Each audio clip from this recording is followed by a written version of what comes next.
ये सब क्या हो रहा है? विद्रोह की तैयारी?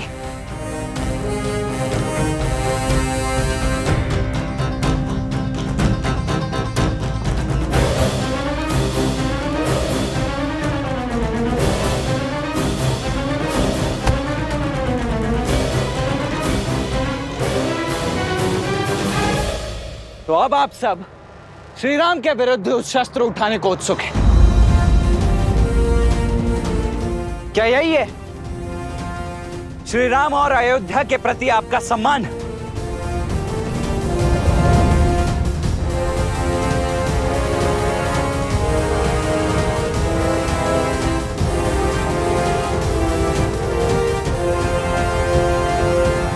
हम विद्रोह नहीं कर रहे हैं, हम राजभक्ति निभा रहे हैं। देखिए कुमार, हम आज भी आपका सम्मान करते हैं, रघुकुल का मान रखते हैं। जिस धर्म के लिए रघुकुल के ऋणी हैं, वही ऋण उन बालकों ने हम पर चढ़ा दिया है। धर्म कहता है आने वाले पूर्णिमा तक हम अपने नए राजा का साथ दें।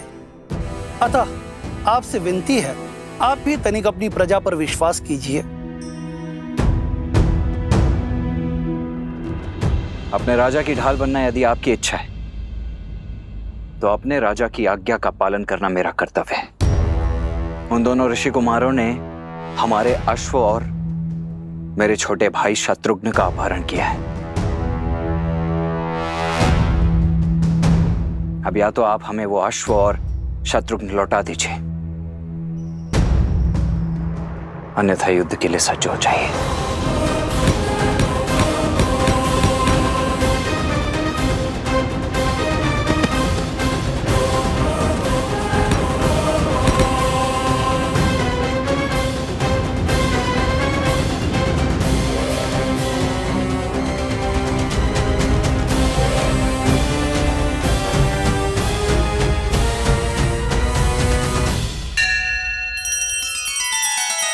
श्री रामचंद्र कृपालु भजु मन हरण भव भय दारुणम नव कंज लोचन कंज मुख कर कंज पद कंजारुणम।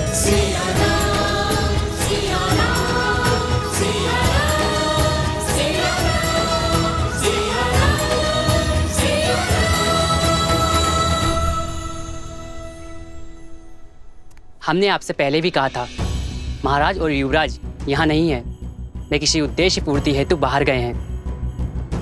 यदि आप उनके बिना भीतर आना चाहते हैं तो आपको हमें मृत्यु के घाट उतारना होगा और इस गांव को मरघट बनाना होगा, भूत प्रेतों का नगर बनाना होगा।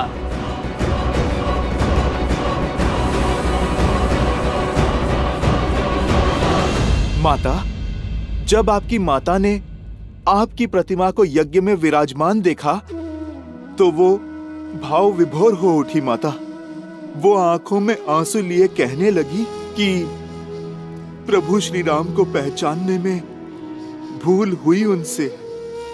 प्रभु श्री राम को जिसने नहीं जाना उसने कुछ नहीं जाना। माता, ये बात तो उचित कही उन्होंने। माता, शीघ्र ही अयोध्या आपको पुनः पाने का सौभाग्य पाएगी माता।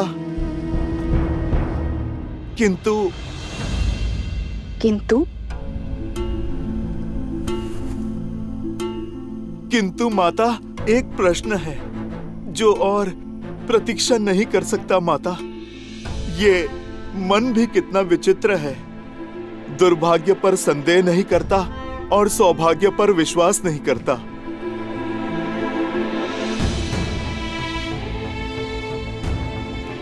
पुत्र का अधिकार है कि मन में उठ रहे हर संशय अपनी माता के सामने रखें। बताओ पुत्र, क्या शंका है तुम्हें? माता, मेरा मन सत्य जान चुका है, किंतु ये सब कुछ आपके मुख से सुनना चाहता है। माता, क्या कुमार लव और कुश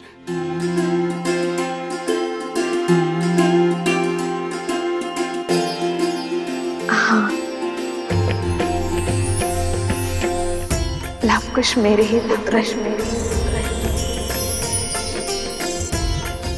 श्री राम के तने रघुकुल के वंशज सिया राम जय जय राम, राम सिया राम, सिया राम जय। माता, मैं जानता था, मेरा मन झूठ नहीं कह सकता माता।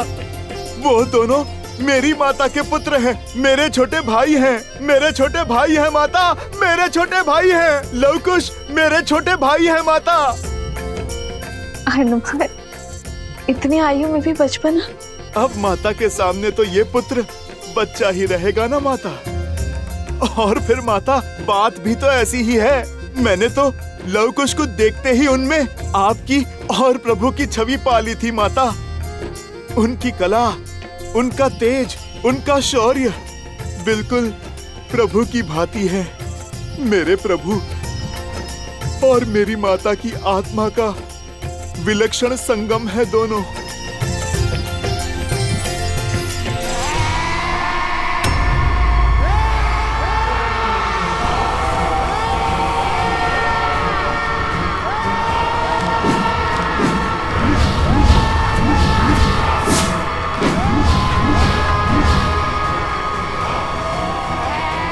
मैं इनके सामने अधिक देर तक नहीं टिक पाऊंगा कुश। इनकी चीखों के सामने मेरी सुध खो रही है।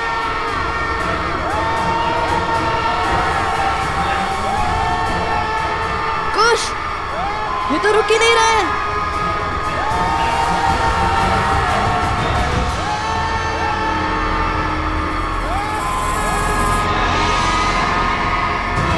दिव्यास्त्र का उपयोग कीजिए भैया। मुनिवर ने हमें इन्हें जीवित करने के लिए भेजा था, इन्हें मारने नहीं। मिल गया उपाय। हनुमान, संभालो स्वयं को। माता, मैं क्या करूं? मन उल्लास के सागर में गोते खा रहा है। उन्हें यहाँ वन में नहीं, वहां महलों में होना चाहिए। राजकुमारों के भांति जीना चाहिए माता। समर्पण से बोए और प्रेम से सींचे दाम्पत्य को खंडित करने का साहस कहां से लाती है नियति? क्या मैं अयोध्या के कल को आज उनके पिता के सम्मुख नहीं ले जा सकता माता? क्या प्रभु और आपके पग में पड़ी वियोग की बेड़ियों को मैं नहीं काट सकता माता? हनुमान, जब मेरा तप पूर्ण होगा तो मेरे प्रभु श्री राम मुझे और मेरे पुत्रों को ढूंढने अवश्य आएंगे। भगवान वाल्मीकि और अन्य मुनिवर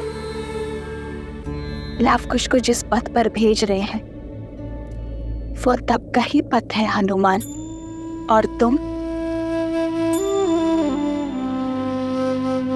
तो बल और बुद्धि दोनों के ही स्वामी हो हनुमान। तुम्हें कुछ समझाने या बताने की आवश्यकता नहीं है।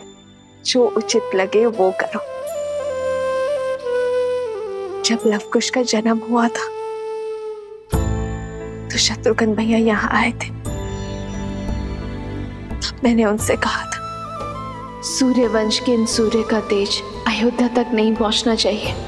आप किसी से कुछ नहीं कहेंगे भैया, किंतु तुम्हें कोई आज्ञा, कोई आदेश नहीं दूंगी, क्योंकि मेरे पुत्र हनुमान का निर्णय अनुचित हो ही नहीं सकता। माता, आपने मुझे डाल दिया ना धर्म संकट में। मेरा मन कहता है कि अभी प्रभु को सब सत्य बता दूं, किंतु धर्म तपस्या भंग करने का मैं अपराध नहीं करना चाहता माता।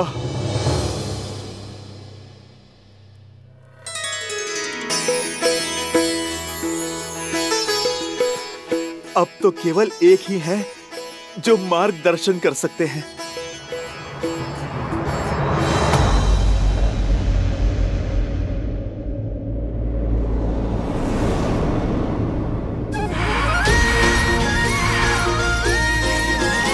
किंतु तुम्हें कैसे ज्ञात हुआ कि उनकी शिखा बांधने से वे शांत हो जाएंगे? इतना भी अज्ञानी नहीं हूं मैं भैया। भूल गए भैया, बालपन में जब बालपन? अरे अर्थात जब और भी छोटा था, तब यज्ञोपवीत संस्कार के समय मैंने उपहास में सोमकर्ण की शिखा खोल दी थी। तब माता ने बताया था, शिखा ऊर्जा को शीश चक्र को चारों ओर केंद्रित करती है, व्यक्ति को उच्च चेतना और दिव्य ऊर्जा से जोड़ती है। इसे खोलकर रखने से ऊर्जा अधिक स्वतंत्र रूप से प्रवाहित हो सकती है और बांधने से रुक सकती है, जिससे व्यक्ति का मन और मस्तिष्क भी स्थिर हो जाता है। अति उत्तम। चलो, कुछ तो पाठ स्मरण है तुम्हें।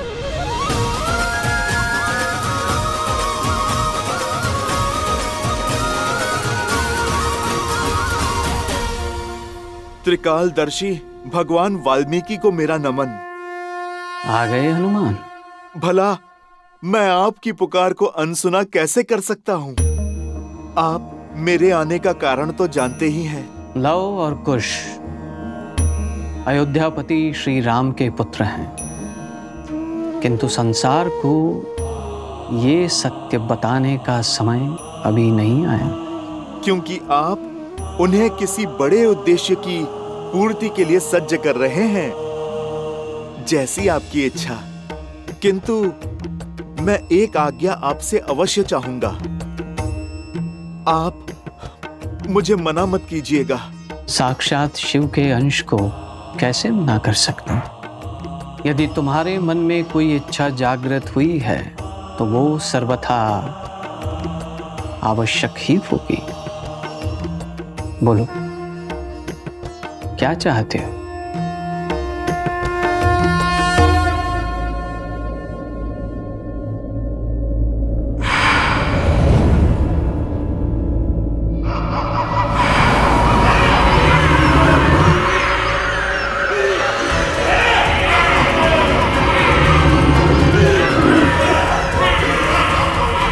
भैया, इन सब की शिखा बांधना तो संभव नहीं है। अब क्या करे कुश?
हनुमान जी, अवश्य ही अश्वमेध का अश्व लेने आए होंगे।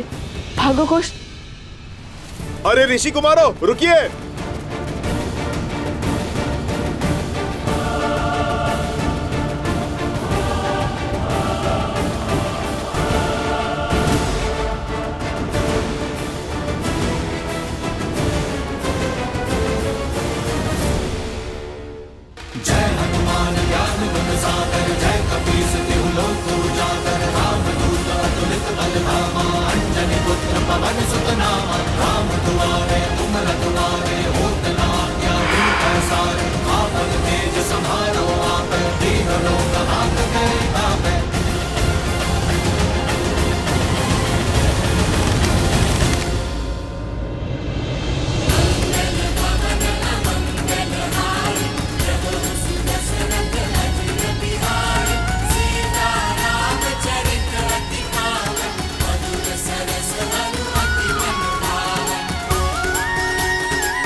लवकुश मेरे ही पुत्र है, श्री राम के तने, रघुकुल के वंशज। आगे मत बढ़ना, अन्यथा अपने बाण से छल्ली कर देंगे हम। मेरे भैया मिथ्या नहीं कहते। रुक जाइए हनुमान जी।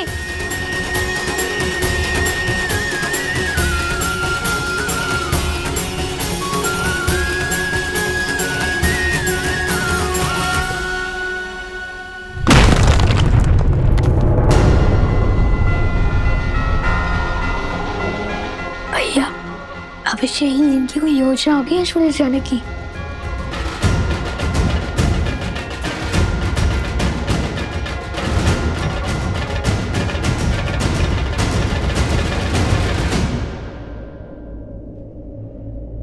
यदि आप अश्वमेध के अश्व को लेने आए हैं तो लौट जाइए। उसे ढूंढने में अपना समय व्यर्थ मत कीजिए। उचित कहा भैया। सुना है आप अमर हैं, कदाचित इसलिए बहुत समय है व्यर्थ करने के लिए। समय व्यर्थ करने वालों को एक दिन समय स्वयं व्यर्थ कर देता है। वैसे मैं यहाँ पर अश्व के लिए नहीं आया हूँ, मैं तो प्रभु श्री राम का सेवक हूँ, सैनिक नहीं। बिना इच्छा मैं नहीं लड़ता। तो फिर आप यहाँ क्यों आए? आप दोनों की सहायता करने। आप दोनों माता सीता की खोज में निकले हैं ना? उनका तो पुत्र मैं भी हूँ। आप दोनों का हाथ बटा दूं? तो श्री राम को हराकर हमारे प्रश्नों का उत्तर देने के लिए बाध्य करेंगे, उनका साथ छोड़कर हमारा हाथ थामेंगे, प्रभु की सेवा से मुंह मोड़ेंगे। जब आप दोनों प्रभु श्री राम के समक्ष खड़े होंगे, मैं वचन देता हूँ, तब ना तो किसी का साथ दूंगा और ना ही हाथ थामूंगा। प्रभु राम की सेवा हो या फिर माता सीता की सेवा, वो दोनों एक ही तो हैं मेरे लिए। ठीक है, आप हमारे साथ आ सकते हैं। पहले बताइए, इस सहायता के बदले में क्या चाहिए आपको?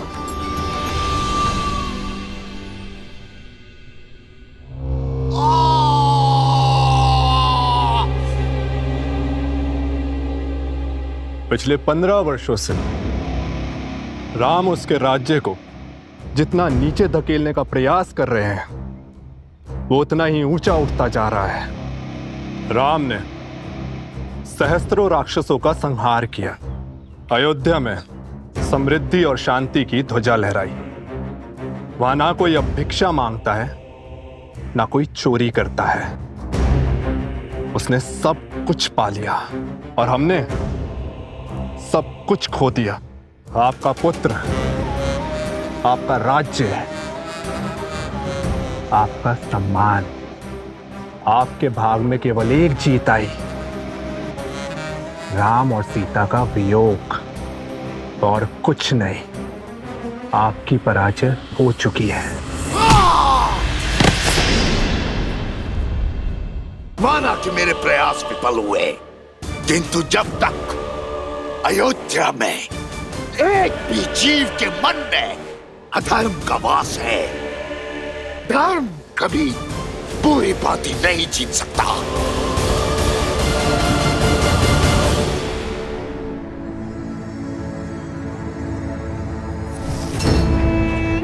सत्य अनेक अर्थी नहीं होता है, उसका केवल एक ही अर्थ होता है, एक ही रूप होता है, एक ही स्वरूप होता है। जबकि मिथ्या शास्त्रों मुखोटे लेके घूमता है। दूध में दही की एक बूंद की भांति होता है। पहले पहले तो कुछ नहीं बदलता, किंतु फिर सत्य का स्वरूप भी बदल देता है। अगली चाल क्या होगी महाराज? अश्व ने उसे यही कहीं छुपाया होगा। मार डालो उसे। लक्ष्मण को वो अश्व जीवित नहीं मिलना चाहिए। अश्व मरा तो राम कभी उन बालकों को क्षमा नहीं करेगा, उनका अंत होगा। और तब हम उनका सत्य संसार के सामने लाएंगे। सीता इस विश्वासघात को कभी नहीं सह पाएगी। पति से वियोग का विष तो पी गई, किंतु पुत्रों की मृत्यु का दंश नहीं सह पाएंगे। और सीता की मृत्यु राम के अंत का कारण बनेगी। सिया